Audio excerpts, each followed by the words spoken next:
నమస్తే. మొన్న ముఖ్యమంత్రి రేవంత్ రెడ్డి ఒక ఛాలెంజ్ విసరడం జరిగింది. రైతుల కోసం ప్రభుత్వం గొప్పగా చేసిందా లేకపోయినట్టు ఉంటే గత ప్రభుత్వం గొప్పగా చేసింది అన్నటువంటి దానిపైన ఛాలెంజ్ కి సిద్ధం ఉండాలంటూ ఒక పక్కన రేవంత్ రెడ్డి గారు మాట్లాడడం జరిగింది. ఆ ఛాలెంజ్ ని స్వీకరించినటువంటి కేటీఆర్ కొన్ని కాంట్రవర్సీ కామెంట్ కూడా చేయడం జరిగింది.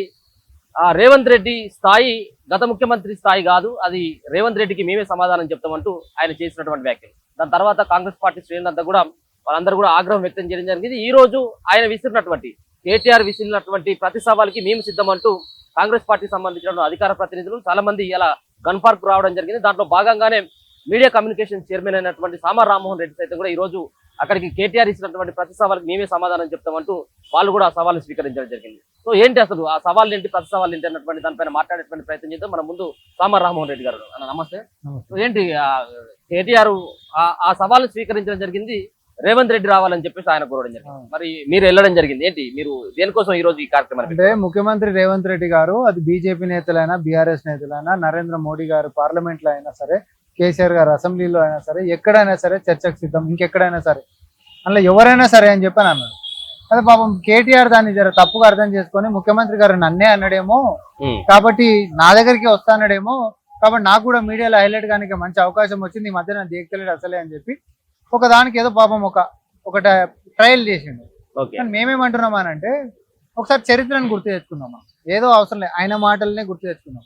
ఆయన మంత్రి లెక్క ఉన్నప్పుడు, ప్రతిపక్షంలో రేవంత్ రెడ్డి గారు ఉన్నప్పుడు, వైట్ ఛాలెంజ్ చేసినప్పుడు ఇదే కేటీఆర్ ఏమన్నాడు? దేనికైనా ఒక స్థాయి ఉండాలి, అది రాహుల్ గాంధీ స్థాయి, ఎవరో వావిడు అని వచ్చి ఛాలెంజ్ తీసుకొస్తే చెప్పేటం కాదు అని అన్నాడు. అవునా? తర్వాత ఎన్నికల కంటే ముంగట రేవంత్ రెడ్డి అంటే రేవంత్ రెడ్డి ఎవడు? మనం ఈ అహంకారాన్ని తెలంగాణ ఏం మర్చిపోలేదు. మేమేమంటున్నామంటే, నీ లెక్క మేం కాదు కాబట్టి, ఎవరు వచ్చినా చర్చకి సిద్ధం అని అన్నాం కాబట్టి, ముఖ్యమంత్రి గారితో మాట్లాడాలంటే అసెంబ్లీకి పోతే ముఖ్యమంత్రి గారు ఓపెన్ ఛాలెంజ్ డిస్కషన్ అడుగుతుంది. ఓకే, దానికి ప్రెస్ క్లబ్లు కాదు ఉండాల్సిన వేదిక. ప్రెస్ క్లబ్లకి మీడియా అండ్ కమ్యూనికేషన్ చైర్మన్ నేను సరిపోతా. కాబట్టి నీ ఛాలెంజ్కి నువ్వు ఎక్కువ సినిమా ఊహించుకుంటున్నావు, అంత వద్దు, నీకు అంత సినిమా సితారా లేదు. కాబట్టి నేను వస్తాను ఈ ఛాలెంజ్కి. అయితమనేదా 8 తారీఖు పెట్టినావు నువ్వు ఛాలెంజ్, 8 కూడా వద్దు, ఈ రోజే పెడదామని నిన్న ప్రెస్ మీట్ పెట్టి చెప్పిన. 4 గోడల మధ్యలో ఎందుకు పెడతావు? బాగా చెప్తా, అమరవీరుల సాక్షిగా నడి బజార్లో పెట్టుకుందాం దా, అందరు కెమెరా వస్తారు, జనాలు కూడా వస్తారు, జనాల ముందు తెలుసుకుందాం దా, నీదేందో మాదేందో, నీ దోపిడీ ఏందో, లేకపోతే మా ప్రజా పరిపాలన ఏంటిదో తెలుసుకుందాం దా అన్నాం. మరి ఈరోజు రాలేడు. 10 చేసి నేనైతే కూర్చున్నా చెప్పిన సమయానికి. నిన్ననే చెప్పిన, రాలేడు. ఎందుకు రాలే? నీకు ముఖం చెల్లుబాటు కాలేదు కాబట్టి రాలేడు. రేపు పొద్దున మీరు ప్రెస్ మీట్ పెడితే నువ్వే అడగాలి కదా. అల్వే నువ్వు అడగాలనా లేదా? అవును, మరి కాంగ్రెస్ వాళ్ళు కూడా పెట్టారు, మీరు ఎందుకు పోలేదని అనాలి కదా. ఒకరోజు ముందుకే నడిచింది కదా, తేట తెల్లం అయిపోయేదని. మరి దాని జవాబు ఏమంటాడో చూడాలి. గాలి చెప్తే ఎందుకు అంటాడా, వీళ్ళు చెప్తే ఎందుకు అంటాడా? మరి అదే ప్రశ్న మీరు కూడా వేస్తారు కదా, మరి నువ్వు చెప్తే ముఖ్యమంత్రి ఎందుకు వింటాడు అని చెప్పి.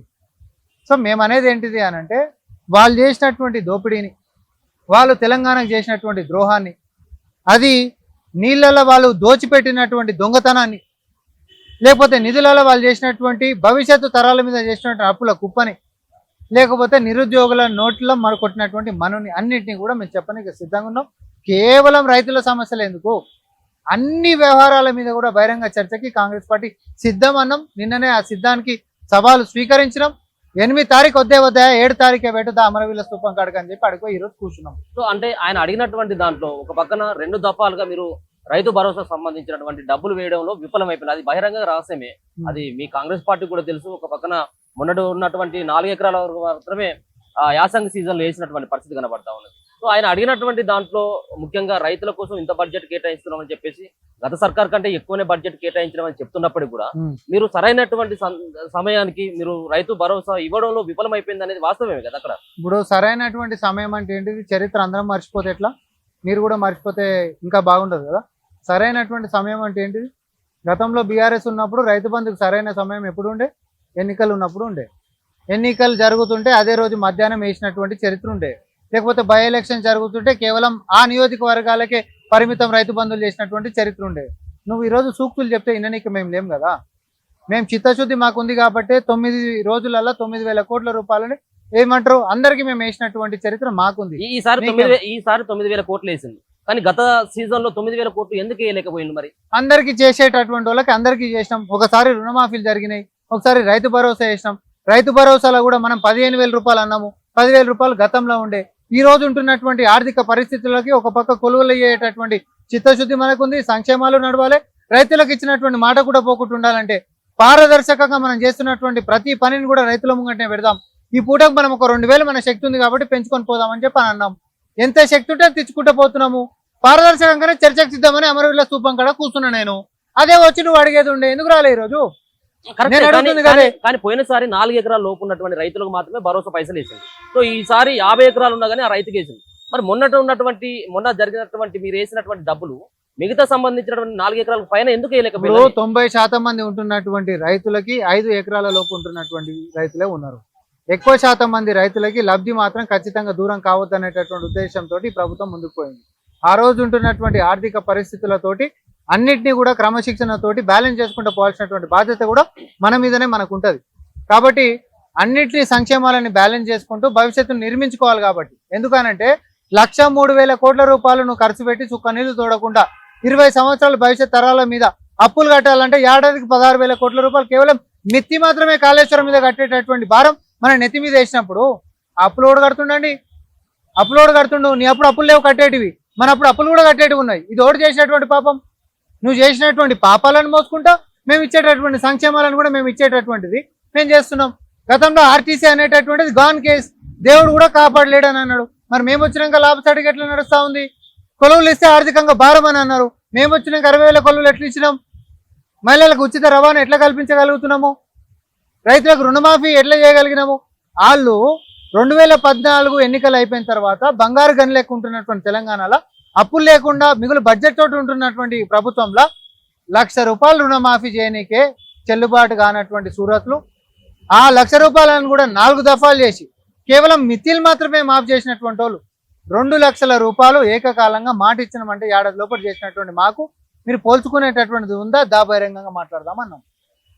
రైతులకి వరి కొప్పుల మీద చచ్చిపోతే రికార్డు స్థాయిలలో రైతన్నులు ఆత్మహత్యలు చేసుకుంటుంటే ఎన్సీఆర్బీ లెక్కల ప్రకారంగా తెలంగాణని ఇజ్జత్ తీసేటటువంటి వ్యవహారంగా మారుతుంటే ప్రతిపక్షాలక మేము రోడ్లు ఎక్కినాం. మా నాయకులు పోయి రైతులకి వ్యక్తిగతంగా పైసలు ఇచ్చి మరీ ఆదుకున్నటువంటి పరిస్థితులు ఉండే. రైతులకు 24 గంటల కరెంటు మేము ఇస్తున్నాం అంటే ఇది ఒక పెద్ద బూటకం అని సబ్ స్టేషన్ల కాడికి పోతే లాక్ బుక్ల నిజాలు తేలుతాయని చెప్పి లాక్ బుక్లు ఎత్తుకపోయినటువంటి దొంగలు రైతులకు రుణమాఫీలు చేయక రైతు బంధు సకాలం లేక ఒక 2 నెలల లోపు రైతు బంధు వేసినటువంటి చరిత్ర ఇప్పుడు నాకు. వాళ్ళు రైతు బంధు మొదలైనప్పటి నుంచి వాళ్ళ అధికారం కోల్పోయిన దాకా 2 నెలల లోపు రాష్ట్ర వ్యాప్తంగా రైతు బంధు వేసినటువంటి ఒక చరిత్ర నాకు చెప్పు. రైతుల పేరు మీద ప్రాజెక్ట్ కట్టి కుంభకోణాలు చేసి పందికొక్కులు తిన్నట్టు ఆడపిక్క తినేసేసి ఒక పక్క రైతు బంధు కుడి చేతోటేసి ఎడమ పక్క తాలు తరుగు పేరు మీద అడ్డగోలుగా దోసుకురు 20% 30% అని చెప్పి. ఎవడన్నా అడిగిన నాదుడు ఉండేనా? సివిల్ సప్లైస్లలో ఎంత పెద్ద కుంభకోణాలు ఉండే? ఎవడన్నా అడిగిన నాదుడు ఉండేనా? ఈరోజు వచ్చిన తర్వాత ఆర్థిక క్రమశిక్షణ, పరిపాలన క్రమశిక్షణ, అన్ని రకాలుగా పారదర్శకతతోటి మేము ఒక్కొక్కటి రిపేర్ చేసుకుంటూ పోతా ఉన్నాం. కూలగొట్టినటువంటి విధ్వంసం చేసినటువంటి వ్యవస్థల్ని ఇటుక పేర్చుకుంటూ రేవంత్ రెడ్డి గారు ముందుకు తీసుకొని పోతుంటే తెలంగాణ సర్వసభ్య సమాజానికి జవాబు చెప్పడానికి మా అక్కడ దమ్ముంది, ధైర్యం ఉంది. దొంగతనం చేసినోడు భయపడాలి, మానసొంటోడు. మేము దర్జాగా పారదర్శకంగా పరిపాలన చేస్తున్నాం కాబట్టి మేము పిలిచినాం. తోకముడిచి వాళ్ళ లెక్క పారిపోలే. గతంలో 10 ఏళ్ళు ఎవడన్నా డిబేట్కి రమ్మంటే వచ్చిండా? ఇట్లాంటి ఛాలెంజ్లను యాక్సెప్ట్ చేసిరా? సాకులు చెప్పిండు రాహుల్ గాంధీ రావాలి, ఇంకోటి రావాలని. ఈరోజు మేము వచ్చినాం, సిద్ధమన్నాం. నేను హరీష్ రావు కూడా మాట్లాడుతూ ఉన్నాడు. మా బామారిది విసిరినటువంటి సవాల్కి భయపడి ముఖ్యమంత్రి రేవంత్ రెడ్డి ఢిల్లీకి పారిపోతా ఉన్నాడు అన్నటువంటి వ్యాఖ్యలు చేస్తా ఉన్నాడు. ఇప్పుడు దొంగతనంగా మామకాడికించి వారిపోయి ఇంకో పార్టీలకు మేలు చేయాలని, మామని ఎట్టి పరిస్థితులలో మామ యొక్క ఇజ్జతంతా తీయాలని సంకల్పం కట్టుకున్నటువంటి హరీష్ రావు ఏమని అంటుండు? మేడిగడ్డ కాడ పంపులాన్ చేయాలంట. మరి నువ్వు కూడా ఈ కెమెరా పట్టుకొని రా. నీకు గుర్తులేదా? ఎన్నికల కంటే ముంగంటే నీయసండి కెమెరాలను కూడా పోలీసుల పారబెట్టినోడు నువ్వు కాదా? మీ దరిద్ర పరిపాలన కాదు. ఈరోజు పోదామంటే బాధతో పొండనే అంటున్నాం మేము కూడా. నువ్వు మీ మామ చేసినటువంటి వైఫల్యాన్ని, ఆ కుటుంబం చేసినటువంటి కుంభకోణాన్ని ప్రజలకు మొత్తం చూపిస్తామంటే మేమెందుకు వద్దంటాం? ఏ బటన్ లేస్తే ఏడికెంచి నీళ్లు దొరుకుతాయో కూడా చూపెట్టు జనాలకి. మీ మీ మీ బట్టలు మీరే చింపుకుంటామంటే, మీ మామ బట్టల్ని మొత్తం నువ్వే చింపి బజార్లో నిలబెడతామంటే మేమెందుకు వద్దంటామయ్యా? మేము బాగా చెప్తా వెల్కమ్ అంటున్నాం. నేను ఓపెన్గా చెప్తున్నాను. నేను అది ఏ పంపులు ఆన్ చేస్తే ఏ నీళ్లు తోడి ఏడబోసే చూపెట్టాలి హరీష్ రావు. చివరిగా కేటీఆర్కి ఏం సమాధానం చెప్తారు? కేటీఆర్ విసిరినటువంటి సవాళ్ళు కావచ్చు, మరో పక్కన మీరు వెళ్ళినటువంటి సందర్భంలో కేటీఆర్కి అంత సినిమా లేదు. కేటీఆర్ని ఫేస్ చేయడానికే మేమే చాలా ఎక్కువ. నువ్వు ఎక్కువ ఊహించుకోకు. గతంలో అహంకారంతో మాట్లాడి నువ్వు తోక ముడిచి పారిపోయినటువంటి వాళ్ళు మీరు. మేము అట్లా మాట్లాడతలేము, నీ స్థాయికి మేమే ఎక్కువ అని చెప్పి మేము దమ్ము ధైర్యంతో ఒకరోజు ముందుకే ఛాలెంజ్ని తీసుకొని వచ్చి అమరవీరుల స్తూపం కాడ బజార్లో పంచాయతీ పెడదామని అన్నాం. సో మా యొక్క పారదర్శకత అయినా దమ్మైనా ధైర్యమైనా మీ ఛాలెంజ్ని ఒప్పుకునేటటువంటిదైనా ఒకరోజు ముందుకే గుంజినటువంటిదైనా మా యొక్క ధైర్యాన్ని చూపిస్తా ఉన్నాయి. రేపొద్దున నువ్వు సాకులు చెప్పి ముఖ్యమంత్రి రావాలని చెప్పి ఆయన వస్తే నేను మాట్లాడతా లేకపోతే తూచని, ఒకప్పుడు రేవంత్ రెడ్డి గారు అంటే ఏదో చిన్నగా చూసినటువంటి నువ్వు ఆయన పేరు పక్కన నీ పేరు వస్తే చాలని తాతాలు ఆడిపోయేటటువంటి పరిస్థితికి వచ్చినావు నువ్వు. ఇది నీ యొక్క అసలు రూపం. సూటు బూట్ వేసుకొని ఎడిటింగ్లలో చదువుకున్నావు లేక బిల్డప్ కొట్టినావు. కానీ నీ ఇంట్లో నీ నాయనతోటి మాట్లాడేటటువంటి భాషను తీసుకొచ్చి బయట ముఖ్యమంత్రితో మాట్లాడతామనంటే తెలంగాణ ప్రజలు విఘ్నులు అన్ని చూస్తూనే ఎవరు. నీ అహంకారం రోజుకింత పెరుగుతుందా తగ్గుతుందా? నీ బావ అంటవా నిన్ను మీ నాయనని కట్టగట్టి ఆ నీళ్లు లేనటువంటి కాళేశ్వరంలో మూట గట్టి పడేసేయనీకే కుట్రలు ఎట్లా పందుతుంది అనేది అందరికి తెలిసినటువంటిదే. ఆయన ఛాలెంజ్లకి అయితే మేము యాక్సెప్టెడ్ అని మేము అన్నాము. ఇంకేం చేయాలో మీరు మాకు చెప్పండి. అసెంబ్లీకి రా, ఫస్ట్ నీ అయ్యని తీసుకొని అసెంబ్లీకి రా. నీ అయ్యేందుకు ముఖం చాటేస్తుంది కదా చెప్పు.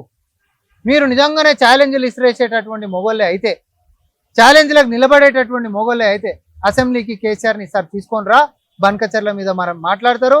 బన్కచర్లని మీద మాత్రమే కాదు, కృష్ణా జలాలలో లూటీ చేసి పక్కనికి దోచిపెట్టినటువంటి నీ దొంగతనాన్ని, నీ అయ్య దొంగతనాన్ని, మీ కుటుంబం యొక్క కుంభకోణాలని అన్ని కూడా కడగనికే కాంగ్రెస్ పార్టీ సైన్యం లెక్క సిద్ధంగా ఉంది రేవంత్ రెడ్డి గారి నాయకత్వంలో.